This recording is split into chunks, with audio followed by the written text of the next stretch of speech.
Patay ang isang freshman student ng San Beda College of Law dahil sa hinihinalang hazing. Patuloy namang inaalam kung sino-sino ang nasa likod ng krimen at kung aling fraternity ang nag-hazing. May news to go si Tano Tingkungko. Galing sa pamilya ng mga abogado ang San Beda freshman law student na si Andre Marcos. Pero naudlot ang pangarap niyang sundan ng yapak ng kanyang mga kaanak nang mamatay si Andre kahapon dahil sa hinihinalang hazing. Nagpaalam ito may class project nung Sabado. Nagsimula na raw mag-alala ang kanyang pamilya nang dumaan ng gabi ng Linggo nang hindi umuuwi o tumatawag sa kanila si Andre. Pinatrace nila ang huling nakausap ni Andre. Ang first na nakausap ng kapatid ko, there were talks about a possible joining of a fraternity.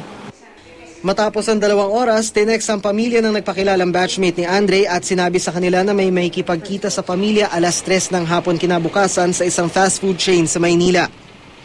Sa text message, nakasaad na stable ang kondisyon ni Andre pero hindi sinabi kung nasaan ito. Alas 3 ng hapon, humarap sa pamilya ang 2 batchmate umano ni Andre na kinumpirma raw sa kanilang dumaan sa initiation ang biktima.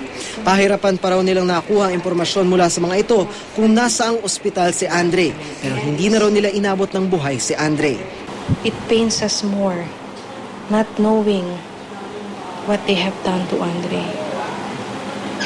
Ang masakit po sa amin, pinabayaan po si Andre. Iniwanan sa hospital ng mag-isa. And he was not given the attention that he should have had his family been at the hospital with him. Mula sa De La Salle Hospital sa Dasmariñas, Cavite, agad isinailalim ang labi sa autopsy kagabi sa PNP Crime Laboratory. Hindi pa opisyal na lumalabas ang resulta ng autopsy sa bangkay ni Andre, pero ayon sa mga kaanak nitong nakakita sa bangkay, nakapanlulumo raw ang sinapit nito. Let's just say na yung arms niya at yung legs niya kulay ube. Sinasabi ko sa gumawa sa kanya, kulay ube. Medyo masakit yung pagkamatay na yan. Hindi muna ipinaharap sa media ang ama ni Andre na inatake ng alta presyon buhat ng pangyayari. Pasado alas 11 kagabi na magtungo sa PNP Crime Lab ang mga opisyal ng San Beda Law Student Government kasama ni San Beda Guidance Counselor Gladys Banyares para magpahatid ng pakikiramay sa pamilya.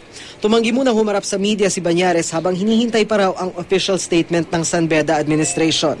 Kinondena naman ng San Beda Law Student Government ang insidente. We condemn violence in San Beda, and that is why the Law Student Government and the San Beda College of Law Administration will fully cooperate with any investigation that will bring light to this matter. Una nang hiniling ng San Beda Law Student Government sa pamilya na dalhin sa San Beda ang labi ni Andre pero hindi raw ito pinagbigyan ng ama. Dinala na ito sa Ramos Tarlac para sa pribadong burol. Tinitiyak pa kung aling fraternity ang nasa likod ng hazing. Apela ng pamilya sa ngayon na makipag-usap sa kanila ang sino mang kabilang sa fraternity. No one has to suffer that kind of death in the hands of people who they will call brothers. Walang dapat mamatay ng ganon. Dano Tingkungko, GMA News.